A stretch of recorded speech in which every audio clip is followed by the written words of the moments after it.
Hello, and welcome to this guide to the Asuran Arsenal, which is the highest level heist in Runescape. For this heist, you are going to take actual damage, so if you're a hardcore Iron Man, be extremely careful here, especially when learning. The purpose of this guide is to either take someone who's brand new to the heist, has never done it, or perhaps you're someone who has tried it and it didn't go particularly well, because people have been dropping like flies today. And in this video, I'm hoping I can just very slowly break down every single component of the heist, all of the movement, all the things to look out for, all the tricks, and then eventually, with some practice, you should be in a good spot to farm the heist and get some good, clean kills.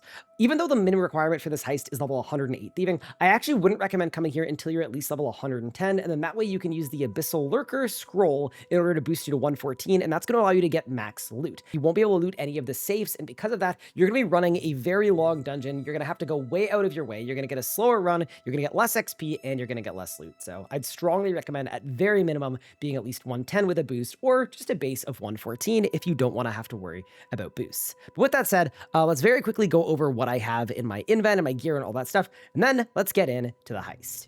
You want to use the best 5-finger discount aura you have until auras hopefully get deleted soon. Outside of that, you're going to wear the full Master Camouflage outfit if you have it. In my ring slot, I've got the Ring of Vitur, which is one of the new rings that came out earlier today, and it gives a plus 5% chance to thieving and hunter success, so good for this. On my next slot, I've got a Phoenix necklace in case of emergencies. You absolutely will not need it if you do this method correctly, and actually in this run, I didn't get hit a single time, but it is really good to have when you're learning, because if you die, you are going to actually go to death's office. It's like not a safe death, and then you'll have to restart your run. Other than that, I've got a 120 thieving cape. You absolutely do not need any of this stuff. All it's going to do, though, is it's going to speed up the actual thieving, pickpocketing functions in the dungeon. So if you don't have any of these items, don't worry about it at all. Just bring the best stuff you have. In my invent, I've got a Slayer cape, and that's purely just for getting to the heist location. There are a number of different ways of getting there. You could use one of the archaeology teleports, you could teleport to the Raksha boss portal, or you could Slayer cape to Letica, and if you don't have any of those things, you could, of course, just run there.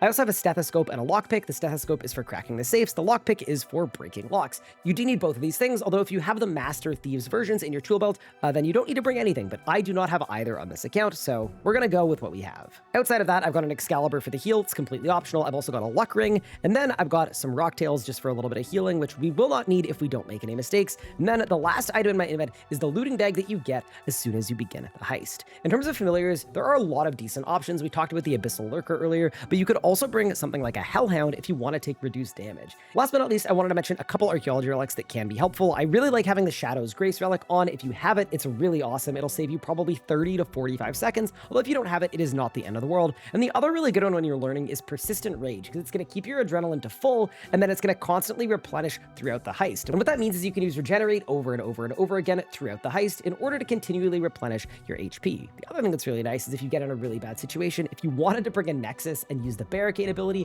that will reduce the damage you take to 0 for a short period of time. Although, if you get hit, you're still going to lose a portion of your loot either way, so in my opinion, you probably don't need the Barricade unless you're something like a hardcore Iron Man. With that said, though, let's get right into the heist. This heist is split up into 4 distinct sections, so it's really nice for learning, because you can kind of learn them one little piece at a time. For section 1, we're going to start things off by clearing out the room to the northwest. So the very first thing I'm going to do is I'm going to click one tile to the northwest, I'm going to surge, and then I'm going to click dive on the door. And then we're going to start picking the lock on this door here.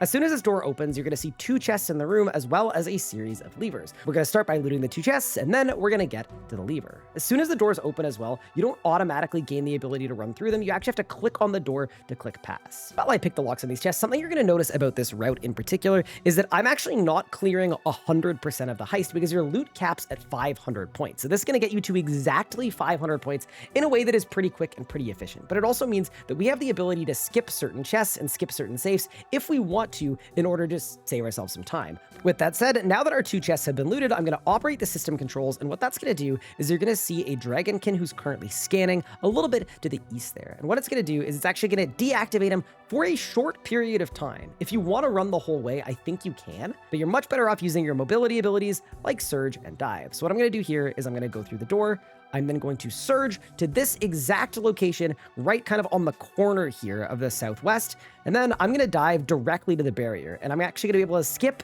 the entire staircase. So that's literally just a dive. It's not a surge or anything, just a max distance dive directly into the barrier, and I actually click through the barrier at the same time. So a little bit of tech there to save you a couple seconds. But these seconds really do add up when you're going to do things like that 10 or 15 times throughout the heist. Now, the next room we're going to be going to is northeast. And you're going to see that there's a wave that's kind of like a QED firewall in purple. And it's just going to be rotating back and forth between the north and the south. You're also going to see here that the middle area that I've highlighted on screen is actually safe at all times. So you don't actually need to like run away from it. You just need to make sure you're standing in the middle. And you see our door that we're aiming for. Now, there's another piece of tech here that I do. The only reason I'm doing this is because my dive is currently on cooldown for 6 seconds, so I can't just dive. But if you wanted to, on the location that I'm standing right now, you could just dive directly to the door and it would put you there. But I'm going to do something a little bit different, a little bit weird, that the first time I saw it was very confusing. What I'm going to do is you're going to see on my first action bar, I have a spell that I do not have runes to cast. In this instance, it's Bones to Bananas. And what I'm going to do is on the very same game tick, I'm going to click on the door and I'm going to click on Bones to Bananas. What this is going to do is my click on the door would usually run your character directly to the door. I'd start running up the staircase, but I don't want to run up the staircase because this is the only tile where the surge and the dive works. So what I'm going to do is on the same tick, I'm going to click the door. I'm going to click a spell that I don't have the runes to cast, in this case, Bones to Bananas. And because of that, my character is now going to turn and face the door perfectly without actually starting to move towards it. And then, because I'm now facing the correct direction, I can now hit the surge key and click on the door, and just like that, I skip the whole staircase, and I am successfully picking the lock on the door. This is the kind of thing that like you absolutely do not need to do, but it's kind of a nice, fun little piece of tech, and it will save you a tiny bit of time. Although, in this heist, I promise that is the only time we use it, so don't worry if it's not for you.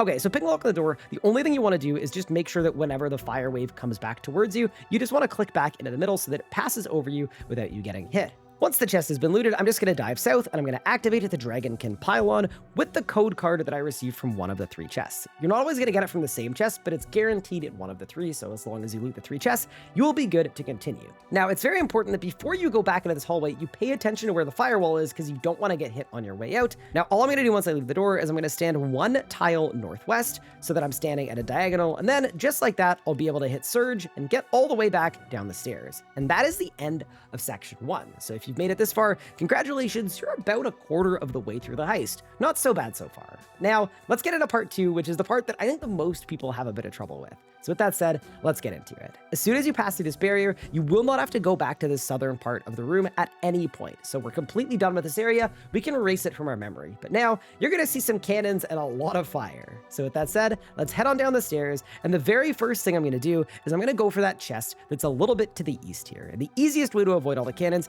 is simply to surge or dive directly across to click on that chest. And it's entirely safe as long as you surge it. Now, I'm going to pick the lock on this chest, and then once it's looted, I'm going to either dive or escape backwards, and then I'm going to take a tablet from the tablet. This tablet is the bane of a lot of people's existence, and even the bane of my past existence, because when you're carrying it in both of your character's hands, you cannot run, you cannot surge, and you cannot dive. So now, we're in real hard mode, because there's a lot of fire coming up, and we will not have a lot of mobility to dodge it. So I'm going to show you what to do.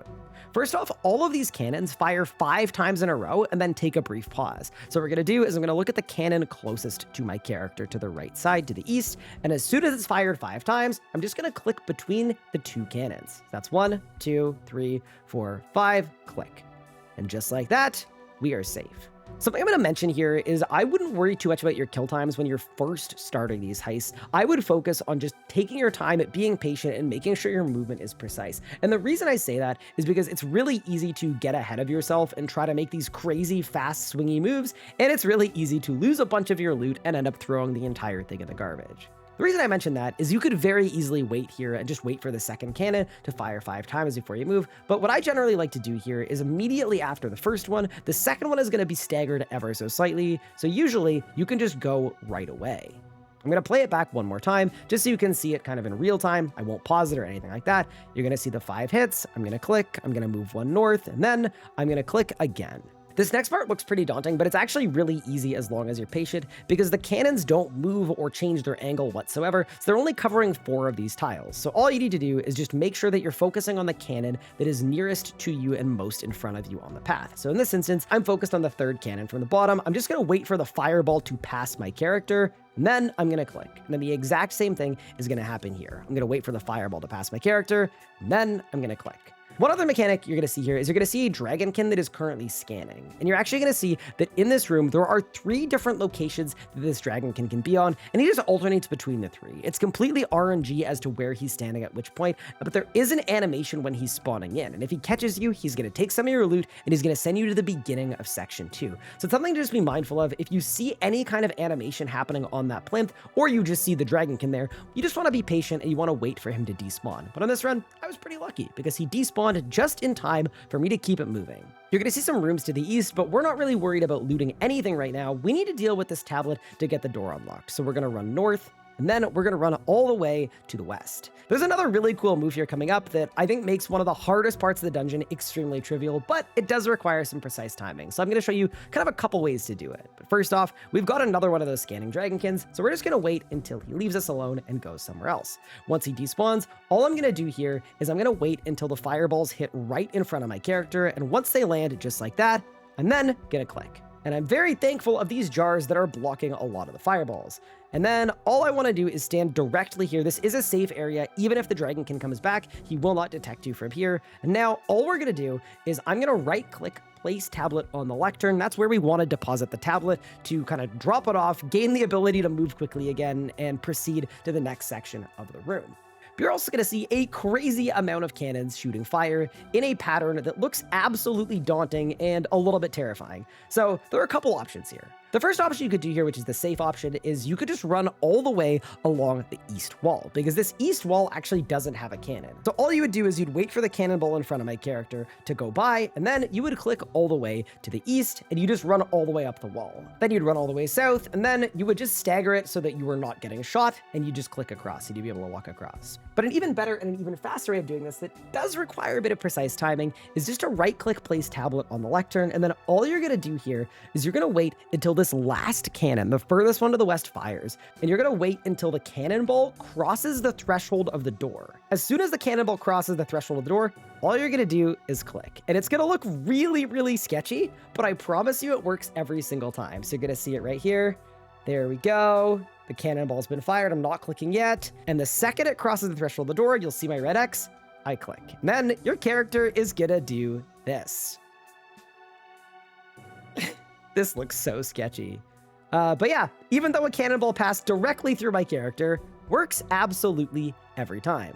And there we go. We've deposited the lectern, and now I can move, and the door, as you can see, is no longer red. It has now been completely unlocked. So you've got a couple options here. If you wanted to, or you've been hit by some stuff, you can head on over to the north and loot the chest there, and then there's also a door that you can lockpick to kind of get through and get yourself a shortcut back. But there's an even better way that's going to get me directly to the door. What I'm going to do is I'm going to stand on the exact tile I'm at right here, which is just one tile, before the room opens up. I'm going to click dive right next to the table, and I'm going to hit surge at the exact same time. And what my character is going to do, just like that, dive surge, is shoot directly to the door. The main benefit of doing it this way is not only time, but if the dragonkin is there, he actually won't catch you if you shoot through his vision range that quickly. So it's kind of not only a time save, but also stops you from getting stuck.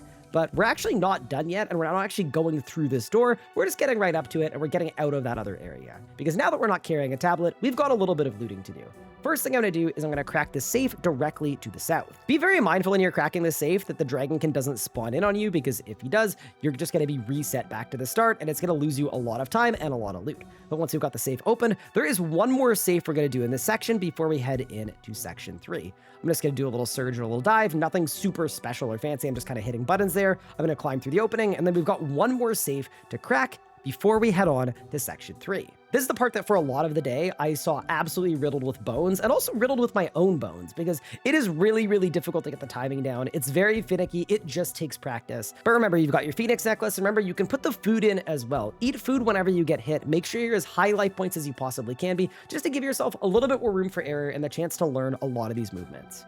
Heading out from this safe, I don't want to get caught, so what I'm going to do is I'm going to stand right next to the vision range of this dragonkin, and then I'm just going to click dive directly next to the barrier, and then I'm going to pass through it just like that into section 3. So congratulations, we've made it. Section 3 is by far the biggest section of the heist, but it's not any more complicated than anything else, and actually, I would reckon it's probably easier than section 2. There's just a little bit more to do.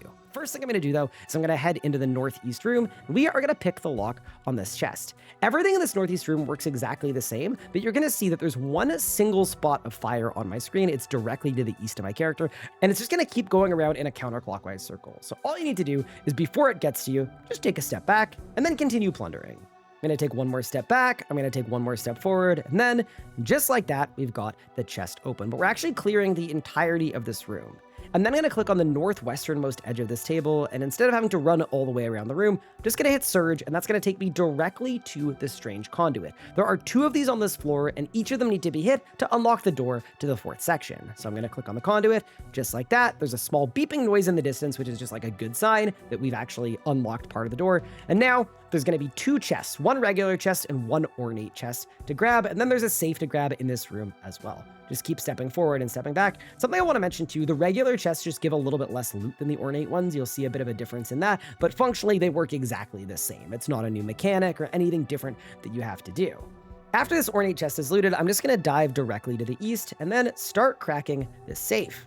The safes are worth an absolute ton of points, and this is why it's so important, in my opinion, to be at least boostable to 114 thieving in order to do this heist effectively. I did a lot of it on my hardcore Iron Man earlier today at level 109, and I just wasn't getting a lot of loot, and the heist was significantly slower because in order to get as many points as I could, I had to run really, really far away, and I had to skip over all of these safes that are just so much loot. Let's grab our 35 loot, and then let's head on over to the west room, just the room opposite where we currently are. For starters, we've got a nice, easy free chest. This room looks a lot scarier than it is. It's actually quite easy, and you're going to see very quickly as we navigate it that a couple well-placed surges and we won't get hit by anything, and we won't even have to wait for anything either. So once we've got this chest done, click exactly where I do here on the southern part of this kind of like bench kind of cannon storage area. You're going to click exactly here, and you're going to see here that my character looks like he's facing exactly north. This is a lie, and this is one of the surges that really tripped me out when I was watching people do it earlier today, because I didn't understand how the character was turning.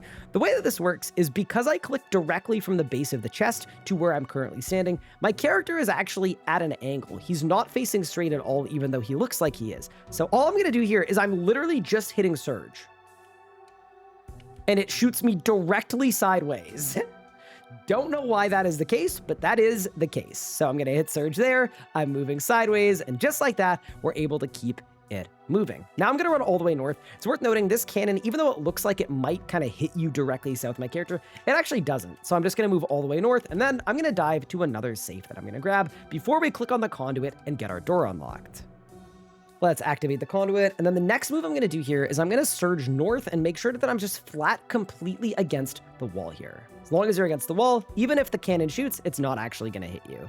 We're going to walk around here. It's completely safe. For this section, there are a couple options. You could either go a little bit more south of my character, and then you could just dive to the tile that I've marked on screen, kind of near my boss timer, kind of near the first chest. But what I actually like to do here is I'm instead going to do a diagonal surge. It's just going to put me in a slightly closer spot. So I'm going to step back. I'm going to step forward. Then I'm just going to surge directly through both cabinets, and it's going to put me fairly close to a cave that I can squeeze through. One more surge, and then we're going to crack the safe. There we go. We've cracked open the safe, and now you might be thinking we're heading on to section 4, but we're actually not quite done with section 3 yet, because there are actually multiple levels to this heist, and although we aren't going to be doing the entirety of them, there are a couple really easy sources of loot, a couple easy chests and safes that we're just going to grab really quick before we head out of section 3. So I'm going to head back the way I came. I'm going to do a surge that is completely optional, and I'm going to be running all the way to the north. You're also going to see that my mouse is currently hovered over an agility obstacle. That is actually where we're going to be heading up to the second floor. We're aiming for this rebel, and what I'm going to do is I'm actually going to click on the rebel, but then as soon as my character reaches the barrel, I'm going to click dive all the way up there, and I'm going to skip the entire staircase. You can see I've got dive clicked. I'm just waiting for my character to get to the barrel, and as soon as he gets to the barrel, just like that, we skip a chunk of the staircase. After that, I'm going to hit dive, I'm going to spam my surge key, I'm going to climb the handholds again, and then we're going to spam the surge key again to get to another free chest. You're also going to see here that there are some chests and things, and I'm electing to skip them because there is a ton of work involved to get to them, and we don't need them for our 500 points. So I'm completely skipping that chest, I'm going to keep spamming my surge key, and just like that, I'm going to grab the ornate chest. There's also a safe directly to the west of me, but it's through a padlocked door. So I'm going to have to padlock the door, then I'm going to have to surge, grab the safe, come all the way back, and it's just a bunch of time. If I'd been hit by a number of mechanics before this point, I'd probably elect to do this one, but if you're on a good run, you don't need to do this one at all, and it's just not worth the time. Next step, I'm going to climb up the scaffolding, and now this is probably the final completely cursed piece of tech in this run. So for this one, we're actually skipping the entirety of the cannons that are pointing directly at my character, and you're going to see here that the second my character lands, which is right here, we're actually going to one-tick surge dive, and it's going to put me exactly next to the safe. So all we're doing here, we're not like pre-firing anything, I'm not a moving target, nothing. All I'm doing here is I'm pressing surge with dive pre-clicked right up against the chest out of the range of the cannons. It's going to look really wonky, but really what my character is doing is it's just making an L shape, and then the visual is catching up and making it seem like I'm diving and surging kind of at a diagonal. And I have skipped all of the cannons and all of the fire. And yeah, I'm not actually going along the hypotenuse, I'm literally just making an L shape, but because I'm doing it in one tick, I'm not getting hit, and I'm saving myself a good bit of time as well. Okay, I'm gonna show that one more time. I've gotten through the obstacle, and just like that, all I'm doing here is I'm pressing surge, and then I'm pressing dive. I'm pressing both of them in the same game tick, but I'm hitting surge distinctly first, because I need to get within dive range for my dive to work. And just like that, surge dive, and we're in the sweet spot cracking that safe. Once the safe is cracked, the way back is a lot easier. It's literally just a dive. This is one of the spots where if you don't have the Shadow's Grace relic or the mobile perk, anything like that, you're going to notice you have to wait for like 5 or 6 seconds. So one of the spots you lose a bit of time, but not a huge deal. And the good news is we've actually completely finished section 3. We've done everything we're going to do in section 3. So all I'm going to do is I'm going to drop back down the exact same way that I came. We're going to go back down. We're going to pass through our barrier, and we are into the 4th and final section, which is kind of like the free loot section, because section 4, it's just an absolute ton of loot and not a whole lot else. Really quickly here, you're going to see a chest to the northwest. We will be skipping it because we've got to go over an agility obstacle to get through it and to squeeze through a crack in the wall. It's going to take a little bit of time, and we're already at 500 loot. But if you've been hit by stuff, this is a really good chest to grab just because it's extremely safe. But the last trap in this entire heist is this stair trap. On the staircase, all you're going to see is 2 or 3 walls of fire. They're going to move up to down alongside it. They're just going to continually move up and down, and it looks very scary and very daunting, but because you're a RuneScape player and you have both dive and surge, all you need to do is combo both of them by pressing dive and then surge both in the same tick, but in that order. So you hit dive, you hit surge back to back as like quickly as you possibly can, and your character is going to just do that and skip the entirety of the trap. I'm going to show it one more time. You could also do surge dive. I believe it should work exactly the same way. I'm very used to pre-clicking dive and then surge. But alas, a full distance dive into a surge, it's going to put you directly through the entirety of it, and you will not get hit at all. Last but not least for this heist, we've got a free chest, we've got a free safe, and then we've got our beautiful golden loot chest. You're going to see me hovering over my loot bag here and seeing a total of 390, and you might think, that's not 500, that's 390, but I'm gonna get 35 from the safe, and then I'm gonna get another 75 from the final chest at the end. So because of that, that's gonna take me all the way up to a perfect, even, efficient 500. We didn't have to loot a single thing that we didn't have to. We did 0 extra work. We skipped a bunch of nuisance and a bunch of hassle, especially on the 2nd and 3rd floors. And just like that, in about 9 minutes, we've completed the highest level heist in RuneScape without taking a single hit, and with some really cool movement tech as well. Once we've grabbed the gold chest, I'm going to throw on my luck ring. I'm going to double check that I've got 500 loot. And then I'm going to click yes on the gold chest to exit. We're back outside. We haven't used any supplies, and we're ready to run it again. So with that said, that's my quick talk through for the Asuran Arsenal. It's a really, really fun heist. I definitely prefer it to the first one that's a little more stealth focused, but I will make a guide on the first one as well. I just wanted to focus on this one because I know a lot of people are having trouble with this. 2 things I am going to say before I end this video though. The first one is if you enjoyed this video, please subscribe to the channel as it helps me out an absolute ton. And the second thing I'm going to say is practice really does make perfect. I understand how infuriating it can be watching someone do perfect movement and perfect everything and not get hit and make it look really easy. This is not easy. It is going to take a little bit of time and a little bit of practice. I was banging my head against the wall and dying for like 2 hours straight, but with a little bit of practice, by the end of today, I've got it down pretty well, and I've got a pretty good strat that works nicely for me. Before I head off, just want to say thank you all so much for watching. I appreciate the support. Take care of yourselves, and also a quick thank you to Pup for helping me out with learning a lot of the movement. It made a massive difference, and it helped me understand exactly what was going on, because watching really fast people do the heist didn't make a lot of sense. With that said, have a good one, and I'll see you next time.